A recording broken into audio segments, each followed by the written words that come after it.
You ask Tiger to solve. This deals with linear equations with one unknown. The final result is x equals -2.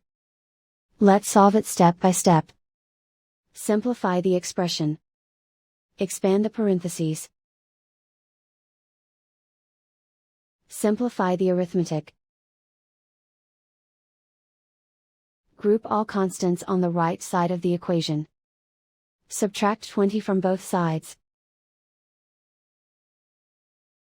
Simplify the arithmetic.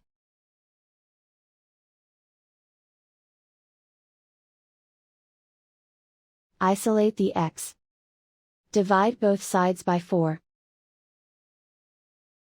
Simplify the fraction. Find the greatest common factor of the numerator and denominator. Factor out and cancel the greatest common factor.